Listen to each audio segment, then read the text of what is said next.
जय हिंद दोस्तों, मेरा नाम है आनंद देशके और आप देख रहे हैं एएसके एजुकेशन यूट्यूब चैनल।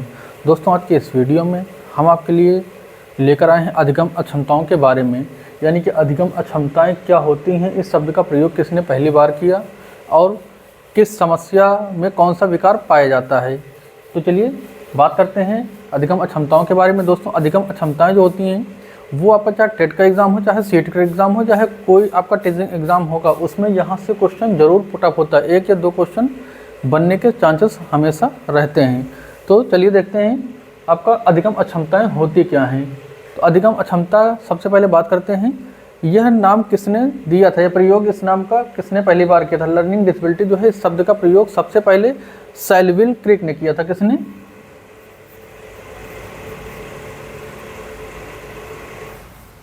सेल्विल क्रिक ने। ठीक है, सेल्विल क्रिक ने लर्निंग डिसेबिलिटी का सबसे पहले नाम दिया था। ठीक, उसके बाद ये अधिगम अक्षमता होती क्या है, तो जिस कारण से बच्चा अधिगम को प्राप्त नहीं कर पाता है या करने में कठिनाई होती है बच्चे को, वही अधिगम अक्षमताएं होती हैं। ठीक है, यहाँ पर लगभग हमने आपको 17 प्रकार की अधिगम अक्षमताएं हमने आपको बताई हैं। उम्मीद रहेगी यहीं से क्वेश्चन आपको पुटअप हो जाएगी, क्योंकि मैक्सिमम यही पूछता है कि आपका गणित संबंधी विकार कौन सा होता है, आपका पढ़ने या लिखने संबंधी, वर्तनी संबंधी या तनाव में कौन सा होता है। तो इस तरह से पूछता है, सारे हमने आपको यहाँ पर डिस्क्राइब कर दिए हैं। तो देखिए पहला क्या है, यहाँ पर पहला है मौखिक रूप से सीखने की अक्षमता, यानी कि मौखिक रूप से बच्चे में सीखने की जो अक्षमता होती है वो कौन सा विकार के कारण होती है, तो ये अफेज्जा होती है। ठीक है, मौखिक रूप से पढ़ने की नहीं है, यहाँ पर पढ़ने का दूसरा है।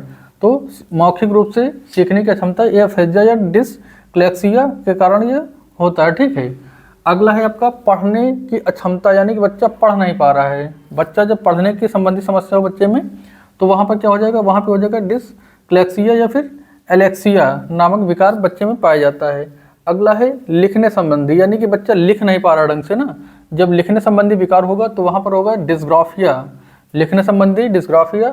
वहीं गणित संबंधी अगर विकार पहुँचता है तो गणित संबंधी डिसकैलकुलिया। याद कैसे रखोगे, यानी कि जो गणित आप कैसे कैलकुलेटर के द्वारा कैलकुलेट करते हैं, इसलिए उसका नाम क्या है, डिसकैलकुलिया। अगला है पढ़ने व लिखने संबंधी विकार। अगर दोनों पढ़ने और लिखने दोनों एक साथ अगर पूछ ले तो ये क्या हो जाएगा, ये हो जाएगा डिस्प्रेक्सिया। क्या? डिस्प्रेक्सिया नामक विकार बच्चे में होगा। नेक्स्ट है वाक संबंधी, यानी कि कागज को काजक, तखत को कथक, इस तरह से कई सारे सेंटेंस, कई सारे वर्ड होते हैं जिसको बच्चे में बोलने में समस्या होती है। तो वाक संबंधी कौन सा हो जाएगा, सॉरी हाँ वाक संबंधी, ये आपका डिस्लेक्सिया हो जाएगा। वर्तनी जो होती है, अभी उल्टा हो गया हमारा, जो हमने अभी आपको कागज का कागज बताया था वो होता है वर्तनी ना।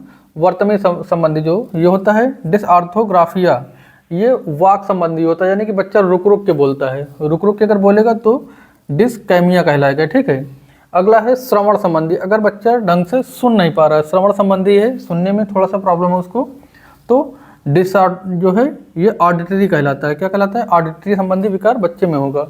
नेक्स्ट है इंद्रिय समन्वय क्षमता संबंधी विकार, यानी कि जो इंद्रिय है उसकी ढंग से काम नहीं कर रही है या फिर जो समन्वय है बैठा नहीं पा रहा है, वो समस्या बच्चे में है।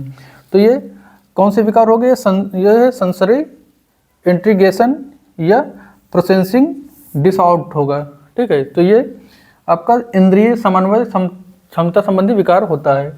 अगला है नींद में चलने की बीमारी, ये बहुत लोगों में होती है, तो इसको क्या कौन सा विकार होगा, इंसोमिनी नामक विकार बच्चे में होगा। नेक्स्ट है भय हो जाना, भय होने के कारण शरीर का कोई अंग अगर ठीक नहीं हो रहा है तो उसमें कौन सा विकार होगा, ये होगा डिस्फॉर्मिया नामक विकार होगा। ठीक है, अगला है हर समय बुरा सोचना, कई बच्चों के साथ या कई लोगों के साथ ये प्रॉब्लम होती है ना, तो ये कौन सा विकार होगा, ये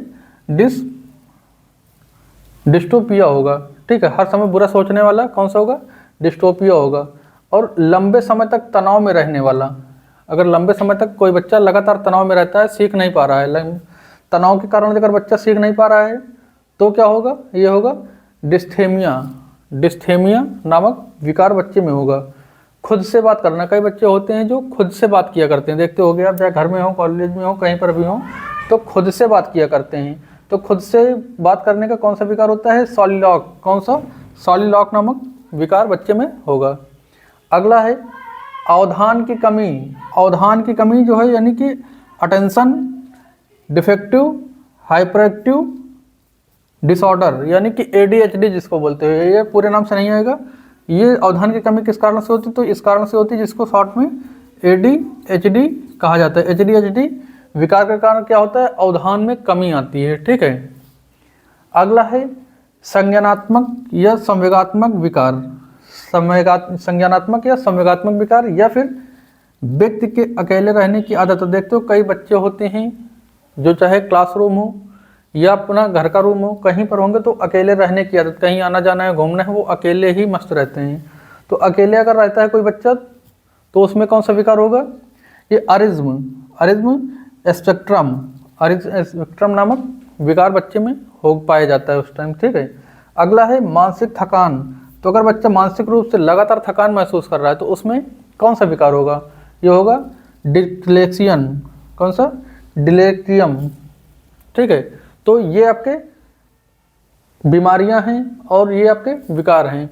सीटेट में कई बार आपका 3-4 हैं जो लगातार पूछे गए हैं। जैसे देखिए कौन कौन से ज़्यादा पूछे गए हैं।